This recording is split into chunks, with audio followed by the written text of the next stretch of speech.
할렐루야. 우리 주님을 사랑하시면 아멘 하시겠습니다. 우리 주님을 뜨겁게 사랑하시면 뜨겁게 아멘 하시겠습니다. 내가 주님 앞에 무엇입니까? 라고 성가대 찬양이 질문을 했습니다.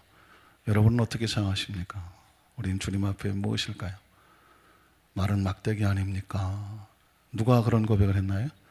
모세가 그런 고백을 하고, 불에 타다 남은 죄가 아닙니까? 스가랴 3장 2절에 보면 하나님께서 이스라엘 백성들을 불에 끄슬린 나무를 내가 건졌다라는 표현을 쓰게 됩니다. 그러니까 불에 끄슬린 나무는 사실은 아무짝에 쓸모가 없습니다. 마른 막대기도 아무짝에 쓸모가 없습니다. 근데 하나님께서 그것을 붙잡아서 하나님의 지팡이가 되게 하고 하나님의 작품이 되게 하시는 거죠. 믿으십니까?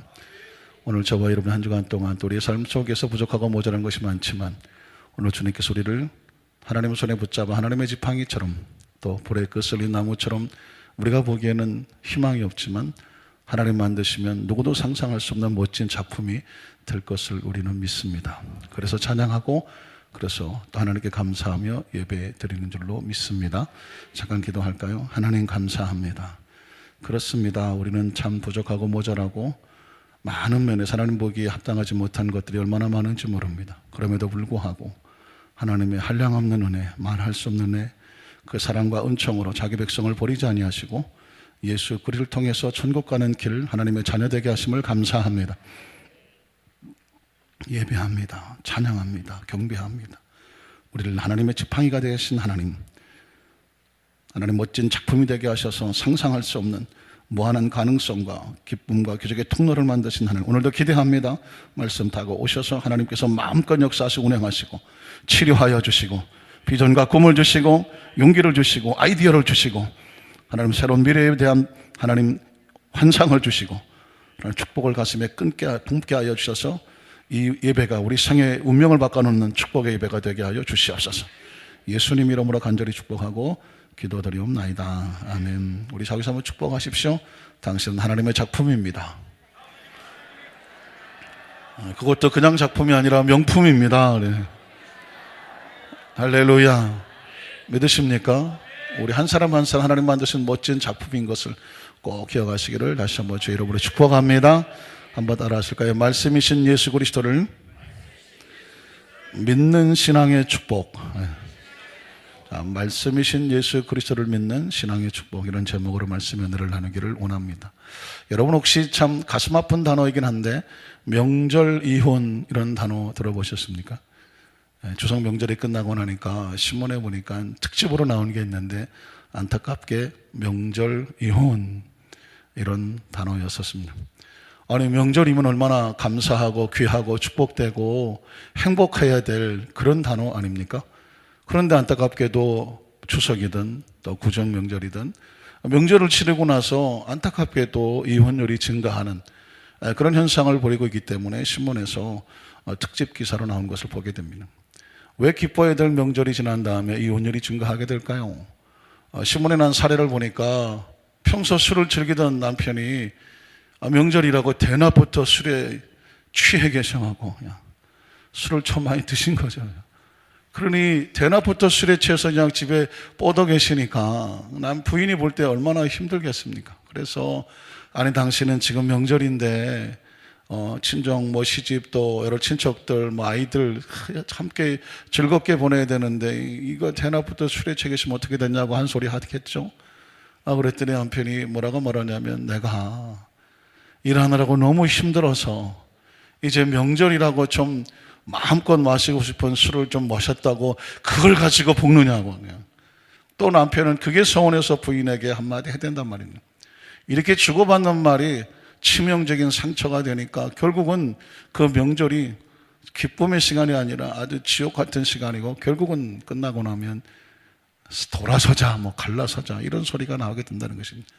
또 하나 예를 들어보니까 아니 시집을 갔다 오고 이제 내일은 친정댁 가자고 얘기를 초석같이 해놓고 또 아침부터 술을 쳐드셔갖고 누우셔서 일어나지를 않으시는 거죠. 그러니까 부인이 죽을 지경입니다. 오늘 약속 다 해놓고 친정을 가야 되는데 당신 안 일어나냐 그랬더니 못 일어난다고요. 그러니까 그날 친정을 못 갔다는 것입니다. 근데 부인이 마음이 얼마나 아프겠습니까? 그러니까 또 남편하고 편할 리가 없으니까 당신하고 못 살겠다. 그러고 나도 못 살겠다. 또 이혼하게 되는 거예요. 또 명절이라고 여성 돌모들은 얼마나 또 할 일이 많습니까? 음식 만들냐, 이것저것 준비할 것이 너무나도 많은데 남자들은 모여 앉아 또 술 쳐드시고 앉아갖고 뭐 고스톱이나 치고 막 이러고 앉아있으니까 여성 동지를 보니 너무 가슴 아프고 명절이 지긋지긋하다 막 이런 여러 가지 현상으로 인해서 결국은 기뻐해야 될 명절에 슬픔과 아픔과 오히려 가정이 깨지는 현상이 더 많이 사회적으로 일어나고 있다는 것을 신문에 특집으로 보도를 하고 있더라고요. 왜 이런 일이 벌어지겠습니까? 정말 100년을 가약하고 자녀들과 함께 그 힘들고 모진 세월을 잘 이겨나왔는데 명절에 말 한마디 주고받은 그것이 어쩌면 그 사람들의 가슴의 아픔과 상처가 되었고 그것을 견디지 못해서 100년 가약을 깨트리겠다고 하는 그런 결단까지 하게 될까요? 그것은 인간이라고 하는 존재는 존재적으로 그 말로 늘 격려받고 위로받고 칭찬받고 그 말 속에서 사랑과 힘을 얻어야 살도록 되어진 존재입니다.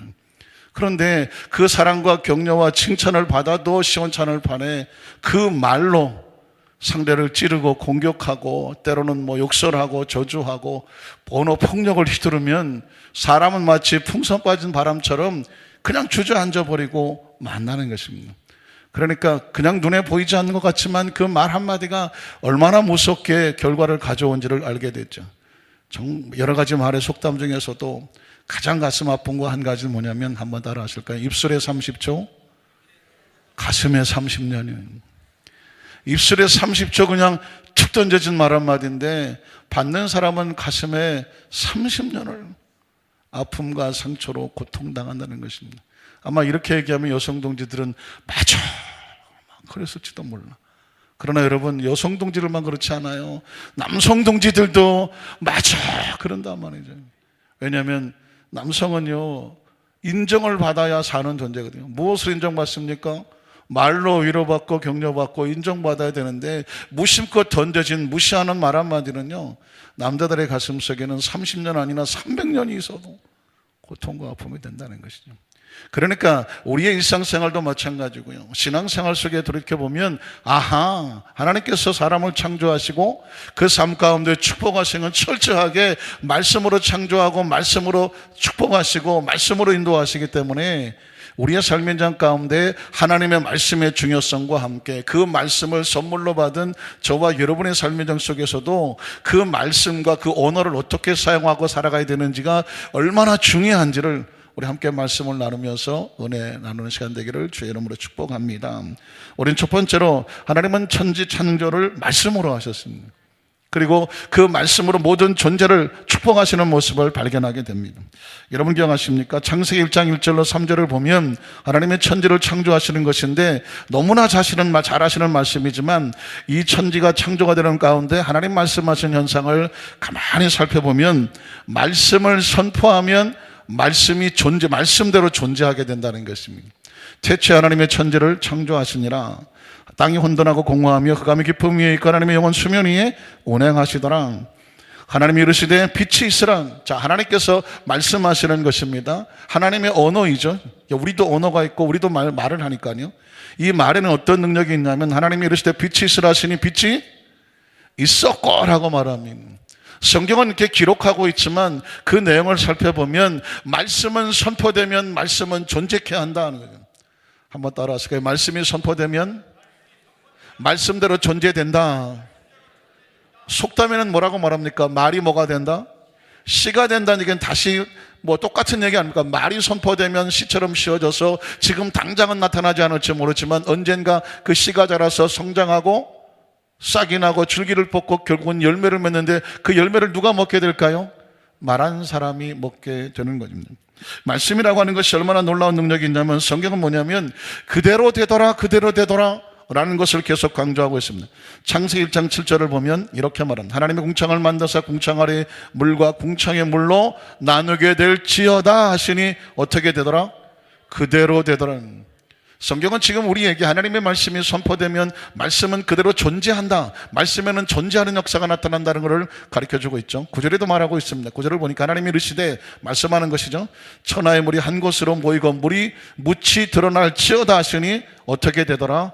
그대로 되니라. 15절도 이렇게 말하고 있습니다.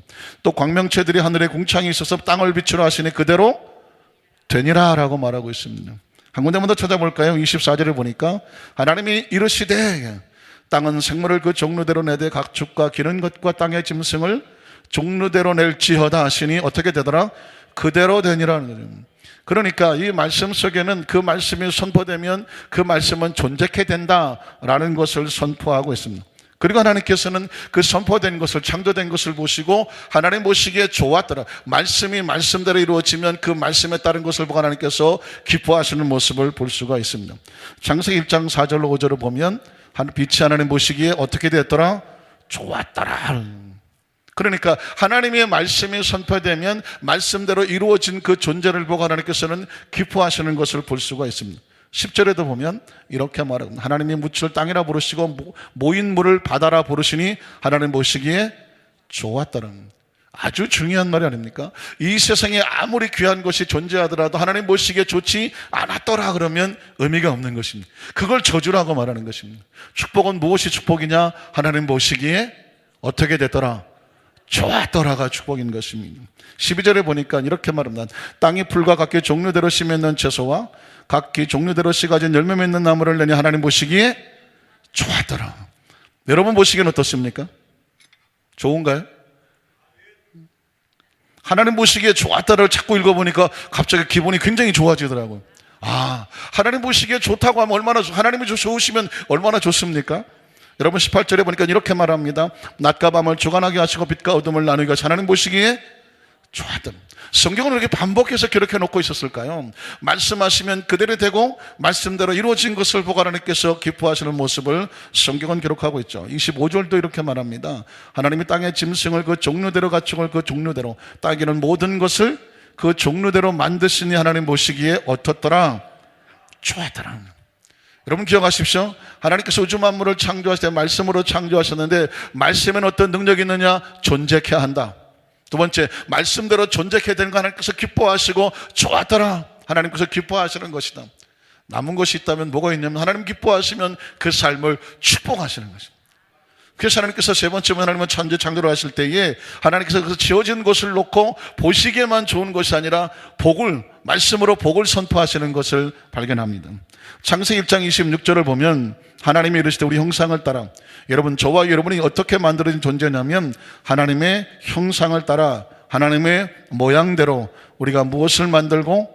사람을 만들고. 그러니까 사람이라고 하는 것은 어디 속에서 나왔어요? 하나님의 계획 속에서 나왔죠. 그렇죠? 하나님의 계획과 구상과 상상과 비전과 꿈 안에서 결정하시고 그리고 말씀을 선포하죠. 우리가 사람을 만들고 그들로 어떻게 하자고요? 바다의 물고기와 하늘의 새와 가축과 온 땅과 땅에 있는 모든 것을 다스리게 하자. 우리의 존재 목적은 이 모든 것을 하나님으로부터 위임받은 거죠. 이 세계를 다스리고 정복하고 지배하고 관리하도록 하나님께서 우리를 만들게 하시는 것입니다. 그리고 그 다음에 보면 하나님이 자기 형상, 곧 하나님의 형상대로 사람을 창조하시되 남자와 여자를, 중요한 단어죠. 하나님께서 남자와 여자를 구별하셨습니다. 그렇죠? 남자 여자를 구별해서 창조하시고 어떻게 하십니까?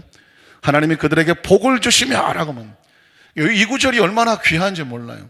만약에 하나님께서 이 세상에 존재하는 것들에게 그냥 존재만 해라, 기능적으로 서로 그냥 그 기능에 맞게끔만 움직여라고 한다고 하면 얼마나 그 속에서 가치가 그냥 기능대로 쓰임받다가 사라지면 끝인 것입니다. 그런데 하나님께서 사람을 지어놓으시고 뭐라고 말씀하시면 그들에게 무엇을 주셨습니까? 복을 주시며 라고 말했습니다. 무엇으로 복을 주셨겠습니까? 말씀으로 축복될지어다. 그렇죠? 생명으로 충만할지어다. 번성할지어다. 하나님께서 그 주시는 말씀은 그 삶 가운데 복이 되도록 말씀하신 것. 하나님이 그들에게 이르시되 생육하고, 저 축복이죠. 번성하고 축복이죠. 땅에 충만하라. 땅을 정복하라. 바다의 물고기와 하늘의 새와 땅에 움직이는 모든 생물을 어떻게 해라? 다스리라고 말합니다. 신기하고 신기한 것은 이 지구상에 얼마나 많은 종류의 움직이는 생물들이 살아갑니까? 뭐 인간보다 정말 더 등치 크고 힘 좋고 날쌔고 뭐 더 멀리 보고 하늘을 나는 것들이 많은데 그 모든 것들이 누구의 지배를 받습니까? 사람의 지배를 받거든요. 그 사람의 지배를 받게 된 것은 뭐냐면 하나님께서 우리에게 그 모든 것을 지배하고 다스리고 정복하고 땅에 충만할 수 있도록 할 수 있는 것을 뭐 하셨기 때문이다? 복을 주셨기 때문입니다. 그런 의미에서 본다고 하면 저와 여러분의 삶의 가운데 기억해야 될 것은 뭐냐면 나라고 하는 존재는 하나님께서 어떻게 하신 존재다. 형상과 모양을 주시고 하나님 땅에서 분명한 목적을 가지고 태어나게 하시며 뭐 하신 존재다? 축복하신 존재입니다. 여러분 어떠십니까? 자, 여기서 한번 축복 한번 해보세요. 당신 하나님 앞에 사랑받게 태어난 사람입니다. 축복받고 태어난 사람입니다. 당신은 굉장히 멋있는 사람입니다. 귀한 사명을 가진 사명자입니다. 앞으로 할 일이 어마어마합니다. 믿으십니까?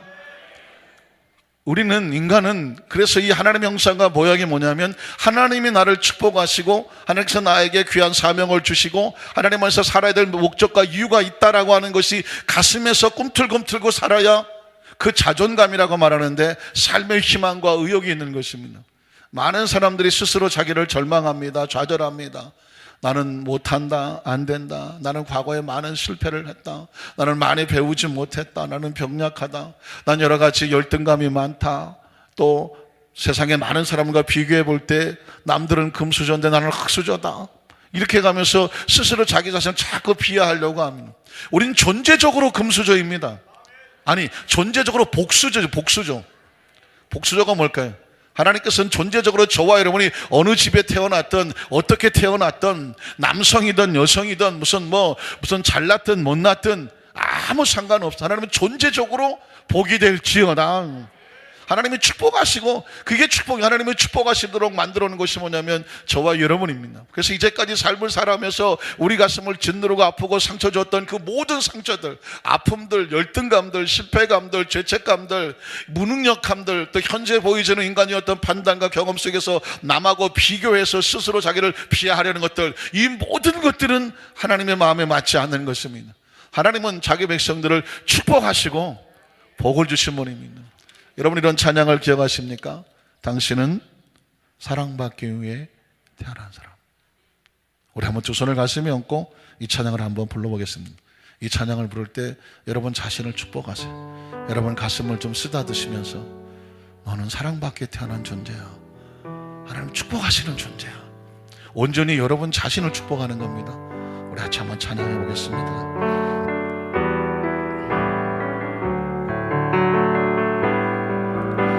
당신은 사랑받기 위해 태어난 사람. 당신의 삶 속에서 그 사랑받고 있지요. 당신은 사랑받기 위해 태어난 사람. 당신의 삶 속에서 그 사랑받고 있지요.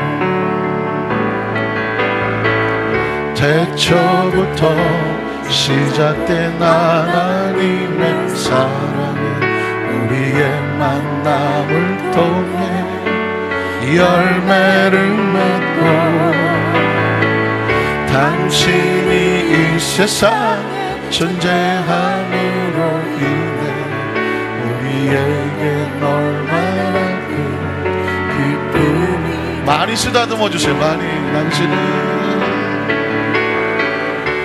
당신은 사랑받기 위해 태어난 사람.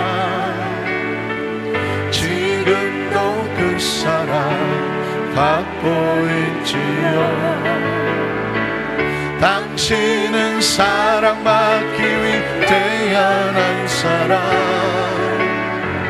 지금도 그 사랑 받고 있지요. 여러분 가슴을 쓰다듬으면서 이렇게 말하세요. 괜찮아. 잘하고 있어. 잘 견디고 있어. 하나님은 너를 사랑해. 하나님은 너를 축복해. 잘 될 거야. 용기를 내, 힘을 내. 하나님은 너를 사랑하셔. 할렐루야. 여러분 늘 자신을 축복하셔요. 겸손한 건 좋지만 하나님은 전제적으로 우리에게 복을 주셨다고 말씀하고 있으니까 우리는 이 땅의 삶을 사는 어떤 모습 하나님 안에서 분명히 복된 모습 하나님 만들어 가실 것을 꼭 기억하시기를 주님의 이름으로 축원합니다. 혹시라도 목사님이 내 삶을 몰라서 그래요. 이제까지 삶을 살아오면서 난 한 번도 행복한 적이 없어요. 늘 아프고 힘들고 어려웠어요. 지금 이 순간도 되는 대로 되지 않아요. 지금도 걱정투성이에요. 오케이. 그러나 뿌리가 깊이 내려갔고 뿌리가 내리는 아픔의 고통이 있지만, 그러나 분명한 것은 하나님이 살아계심을 믿고 그분이 우리를 축복하심을 믿는다고 한다면, 분명히 싹이 나기만 하면 하나님께서 분명히 아름다고 멋진 삶으로 만들어 주실 것을 기억하시기를 주님의 이름으로 축원합니다. 왜냐하면 우리는 존재적으로 하나님께서 복을 주셨다고 말씀하셨기 때문입니다. 그건 하나님의 말씀입니다. 두 번째로, 하나님은 자기의 백성들을 만날 때마다 끊임없이 말씀으로 축복해 주시고 또 축복하시는 모습을 발견하게 됩니다. 믿음의 조상 아브라함을 만났을 때에 하나님은 아브라함을 한 번만 축복하신 게 아니었습니다. 아니, 만날 때마다 축복하신.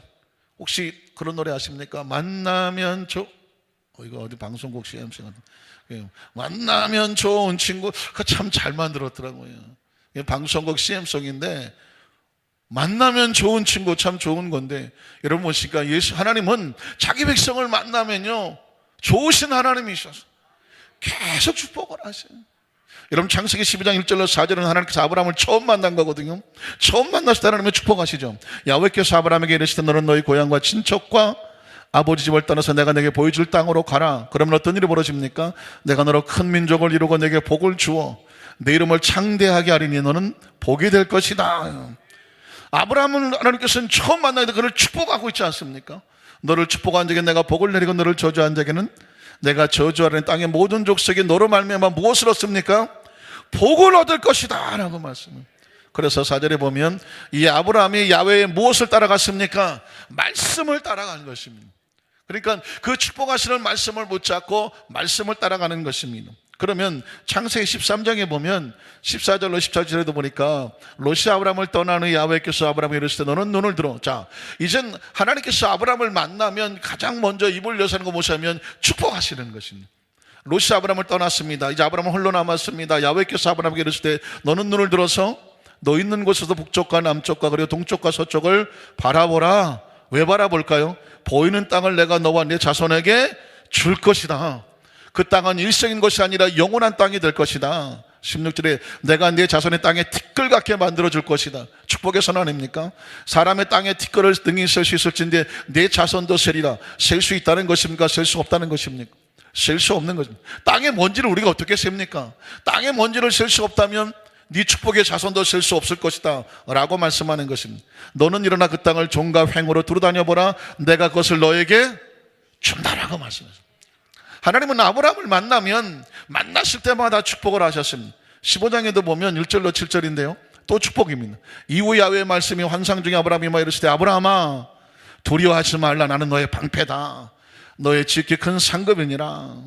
아브라함이 이르되 주 야훼여 무엇을 내게 주시려고 하십니까? 나는 자식이 없습니다. 나의 상속자는 이 다메섹 사람 엘리에셀입니다. 자, 지금 아브라함은 자신에게 없는 것을 얘기하고 자신이 지금 힘들고 어렵고 난 아무것도 없어. 상속자도 없어. 내 모든 재산은 종에게 넘어갈 거야. 아브라함은 없다고 생각하고 복이 없다고 생각하고 소유가 없다고 생각하고 길이 없다고 생각을 합니다. 그런데 하나님은 아브라함을 만나면 축복을 또 하시는 것입니다. 3절에 보니까 뭐라고 말합니까? 아브라함이 또 이르되 주께서 내게 씨를 주지. 하나님이 안 줬다고 말하죠. 안녕하셨으니 내 집에서 길린 자가 내 상속자가 될 것입니다. 그랬더니 야훼의 말씀이 그에게 임하여 하나님 말씀이 임하시면 무엇이라고요?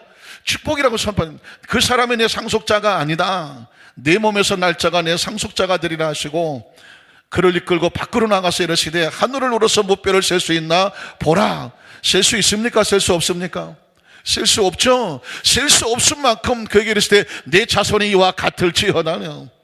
하나님 말씀은 지금 아브라함에게 그 미래 눈에 보이지 않고 귀에 들리지 않고 손에 잡히지 않지 하지만 하나님께서는 그에게 이미 말씀으로 축복을 계속하고 있는 것을 발견하게 됩니다. 16절에 보니까 6절에 보니까 뭐라고 말합니까? 아브라함이 야훼를 믿습니다. 무엇을 믿나요? 축복의 말씀을 믿는 것입니다. 지금 눈에 보이지 않아요. 귀에 들리지 않아요. 눈에는 별빛만 찬란해요. 하나님께서 말씀이 그 보이는 별빛처럼 내 자손이 이와 같을 것이라고 말했습니다. 우리가 할 것은 무엇일까요? 하나님 약속의 말씀을 믿습니다. 왜? 하나님이 하실 것이니까. 그래서 믿음이란 뭐냐? 하나님 말씀을 믿는 것입니다. 착하고 좋은 일을 많이 해서 의로워지는 것이 아니라 약속의 말씀이 내 삶의 축복으로 임할 것을 믿음으로 받아들인 것을 뭐라고 말한다? 의라고 말하는 거예요. 아브라함이 야훼를 믿으니 야훼께서 이를 그의 의로 여기셨다라고 말합니다. 7절에 보니까 뭐라고 말합니까? 또 그에게 이르시되 나는 이 땅을 내게 주어서 소유를 삼게 하려고 너를 갈대아인에서 우리에서 이끌어낸 야훼 하나님이다. 하나님은 약속하시고 그것을 반드시 이루시는 하나님이라는 것입니다. 그러니까 지금 아브라함은 무엇을 먹고 사냐면 하나님의 축복의 말씀을 먹고 사는 거예요. 오늘도 눈 떠보면 절망인데 하나님은 또 축복하시는, 또 일어나 보면 절망인데 하나님은 또 축복해 주셨습니다. 그래서 말씀 붙잡고 또 일어서고 또 일어서는 것입니다. 믿음의 사람은 무엇을 잡고 일어서냐면 말씀을 붙잡고 일어서는 것입니다. 어제나 오늘이나 별로 달라진 건 없는 것 같아요. 그러나 하나님은 그 매일 매순간 지금 계속해서 하나님의 축복의 말씀으로 이끌어가고 있다는 사실. 하나님의 사람은 무엇을 먹고 산다? 떡으로만 사는 것이 아니라 하나님에서 나오는 말씀을 먹고 산다는 것을 기억하시기를 주님 이름으로 축원합니다. 창세기 17장 1절로 8절을 말합니다. 거기서 보면 하나님께서 아브라함을 만나면 축복이에요. 한번 따라하시게, 만나시면 축복하신 하나님. 아브라함이 99세 때 야훼께서 아브라함에 나타나서 그에게 이르시되 나는 전능한 하나님이라 너는 내 앞에서 행하여 완전하라. 내가 내 언약을 나와 너 사이에 두어서 너를 크게 번성하게 하리라 하시니 아브라함이 엎드렸더니 하나님이 또 그에게 말씀하여 이르시되 뭐 하십니까? 보라, 내 언약이 너와 함께 있으니 너는 여러 민족의 아버지가 될지라. 이제후로는 내 이름을 아브라함이라 하지 아니하고 아브라함이라고 하리니 축복의 이름으로 바꿔주는 거죠. 이는 내가 너를 여러 민족의 아버지가 되게 하매니라. 내가 너로 심히 번성하게 하리니 내가 내게서 민족들이 나게 하며 왕들이 내게로부터 나올 것이다. 내가 내 언약을 나와 너 및 내 대대 후손 사이에 세워서 영원한 언약을 삼고 너와 내 후손의 하나님이 될 것이다. 내가 너와 내 후손에게 내게 거리와는 이 땅 곧 가나안 온 땅을 너에게 주어서 영원한 기업이 되게 하고 나는 그들의 하나님이 되리라. 믿으십니까? 하나님은 지금 아브라함에게 계속해서 그 생각 속에, 의식 속에, 사고 속에 눈에는 안 보이고 귀는 들리지 않아요. 손에 잡히지 않아요. 그러나 하나님의 약속의 말씀을 계획하시고 그 미래 속에 그 축복으로 계속 채워놓고 가시는 것입니다. 하나님의 말씀은 우리의 삶을 계획합니다. 디자인합니다. 그리고 말씀 우리를 이끌어가고 계시는 것입니다. 어떤 분은 이렇게 말씀할지 몰라. 하나님, 오늘 지금 말씀하시는 것은 아브라함에 대한 말씀 아닙니까? 나하고 무슨 상관이 있습니까? 여러분, 아브라함은 믿음의 샘플입니다. 하나님께서 아브라함에게 말씀으로 축복하시 이끌어가신다고 한다면 그 아브라함의 축복은 지금 선포되는 가운데 저와 여러분에게도 그렇게 하시겠다고 하시는 약속이라는 것을, 선포되면 우리에게 주시는 약속이고 그 말씀을 믿는 자를 의로 여기고 그 말씀을 믿는 자에게 믿음대로 된 역사가 나타날 줄로 믿습니다. 창세기 22장 15절로 18절에도 역시 하나님은 말씀으로 축복하셨죠. 야훼의 사자가 하늘에서부터 두 번째 아브라함을 불러 이르시되 하면 축복입니다. 야훼께서 이르시기를 내가 나를 가리켜 맹세하노니 내가 이같이 행하여 내 아들 내 독자도 아끼지 아니하였은즉 내가 내게 큰 복을 주고 내 씨가 크게 번성하여 하늘의 별과 같고 바닷가에 모래와 같게 하리니 내 씨가 그 대적의 성문을 차지하게 될 것이다. 또 내 씨로 말미암아 천하 만민이 복을 받으리니 이는 내가 나의 말을 준행하였음이니라 하셨다 하니라. 최근에 어떤 신학자들이 얘기하는 걸 들어보면 왜 교회에 와서 복을 받으려고 하냐, 왜 예수 믿고 하나님의 축복을 기대하냐, 그 부분에 대해서 굉장히 반대하는 사람들도 있습니다. 왜냐하면 예수님께서 십자가를 짊어지시고 가난하고 힘들고 어렵게 사역을 하면서 그 예수님은 그렇게 삶을 사셨다, 예수를 따라가는 사람은 그렇게 살아야 된다, 뭐 틀린 말은 아닙니다. 사명자로서 예수님처럼 살아가는 것 올바른 이야기죠. 그러나 성경을 보면 그 예수 그리스도가 그 대속의 짊어짐으로 말미암아 그는 부유하신 자로서 너희를 위해서 가난하게 되셨다고 말씀합니다. 왜 그분이 가난하게 되신지를 아셔야 되죠. 왜 그런 가난하고 힘든 십자가 일을 가신지를 아셔야 되죠. 누구를 위해서? 너희를 위해서 그렇게 가셨다는 것입니다. 부유하신 자지만 그는 가난한 자가 되셨다면 그의 가난하심으로 말하면 너희는 어떻게 되라? 부유한 자가 되라고 말했습니다. 그 말씀을 어떻게 해석하실 것입니까? 하나님께서는 아브라함을 아무것도 없는 혈혈단신으로 본토 친척 아비집까지 쫓아 그것을 다 버려두고 나오라고 말했어요. 그러나 이제부터 내가 너에게 인도하는 땅으로 가라고 말했습니다. 그리고 말씀하신 것은 만날 때마다 계속해서 복을 주셨고 복을 주셨고 복을 주셨습니다.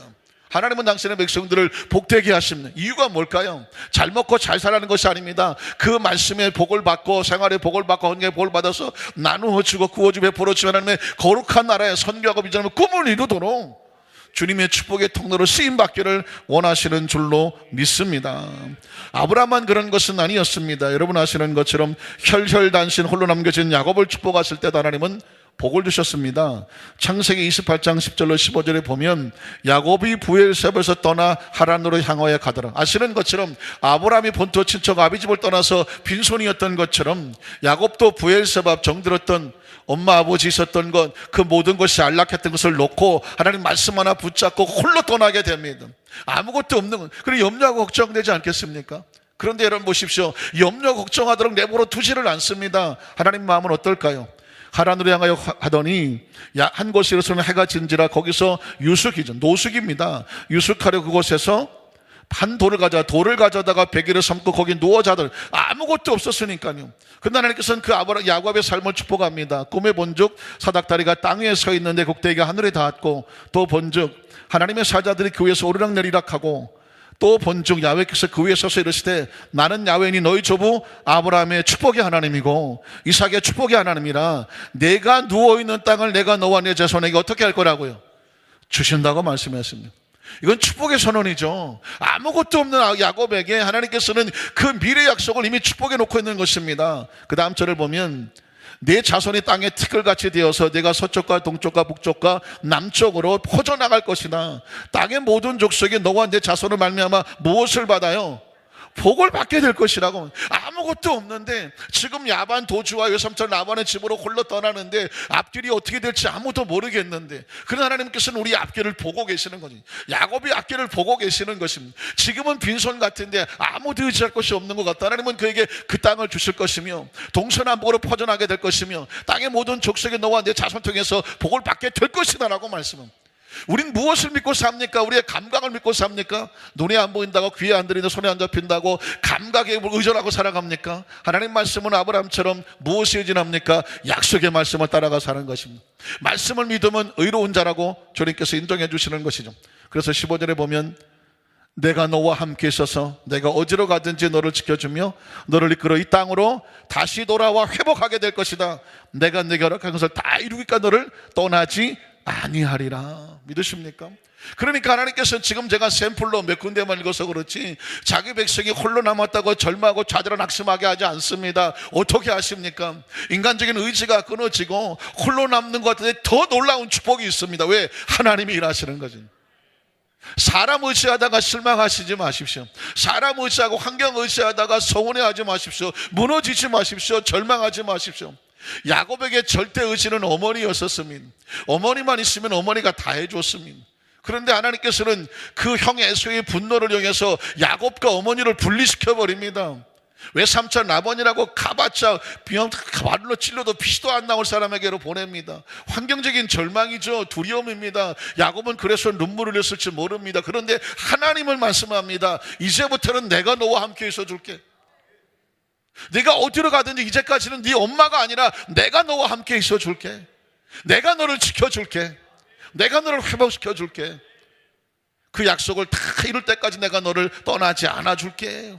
이건 뭘까요? 철저하게 하나님의 사람들을 말씀으로 축복하고 말씀으로 의지하라는. 오늘 이 순간 혹시라도 인간적으로 의지했다가 서운하고 설망하고 낙심하고 좌절하고 밤에 잠이 오지 않고 소화도 안 되고 얼굴이 오만상으로 힘들어하시는 분이 계시다면 오늘 이 시간 싹 바꾸시기를 바랍니다.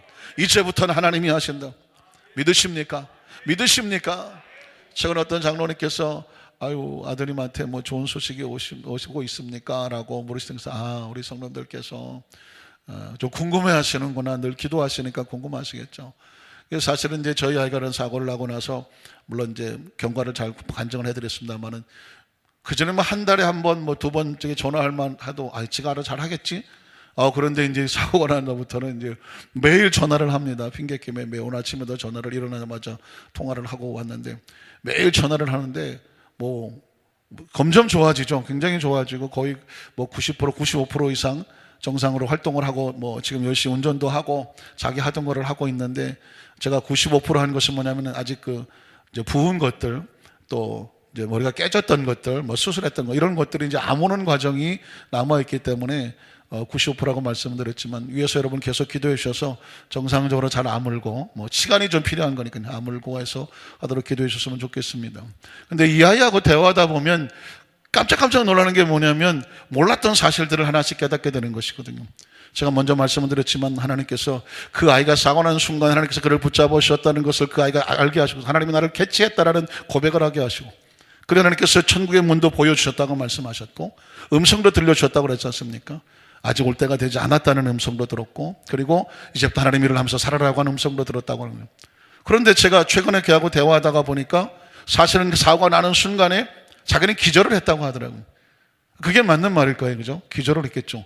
머리가 깨질 정도였었으니까 기절한 거죠. 기절했다는 건 의식을 잃었다는 거 아니겠습니까? 인간적으로 의식을 잃었는데 놀랍게도 그 속에 그는 그 순간 하나님이 주셨던 천국을 본 간증이라든가 하나님의 음성을 들었던 간증을 아주 정확하게 수술 끝나고 나서 하루 만에 저한테 그대로 고백을 했거든요. 그러니까 인간적인 의식은 기절한 상태에 있었지만, 하나님은 그 아이의 의식 속을 하나님의 의식으로 붙잡아 놓고 말씀으로 그 속에 붙잡아 주시는 것을 그때 깨닫게 되는 것입니다. 그리고 또 한 가지 사실은 뭐냐면, 보통 뇌수술을 하고 나면 이틀은 깨어나지 못해, 이틀 후에 깨어난다고 하더라고요. 근데 얘는 4시간 만에 깨어났는데, 그 이틀 동안은 가만히 보니까 왜 이틀이라고 말하는지를 알겠더라고요. 보통 사람들은 수술을 하고 나면 이틀 동안 잠을 자고 그리고 이틀 후에 깨어나는 거예요. 근데 얘는 4시간 만에 깨어났는데 그 이틀 동안에 어쩐 완전히 하나님의 신에 붙잡혔더라고. 마치 제가 그랬죠. 한 30년 이상 된 기도원 원장 같은 모습으로 하는, 말하는 모든 것 하나가 그 아이의 음성이 아니라 완전히 무슨 어떤 그냥 아는 영적 하나님이 말씀하시는 것처럼 그 말씀에 카리스마가 있고, 말씀이 하루 종일 하나님을 찾고 할렐루야를 하고, 그리고 하나님과 대화하고 하나님의 음성을 가슴에 품고 계속 기도하고 찬양하고 하더라고요.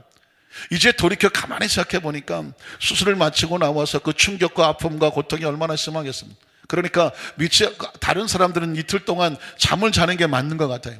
그런데 이 아이는 하나님께서 하나님의 영으로 붙잡아 놓으니까 이틀 동안에 완전히 찬양과 기도와 말씀과 하나님과 교통과 영적인 것에 붙잡혀서 어떤 아픔도 없고 상처도 없고 눈물도 없고 고통도 없고 괴로움도 없도록 하나님의 은혜로 붙잡아 주는 것, 하루 종일 말씀으로 붙잡아 주시더라고요.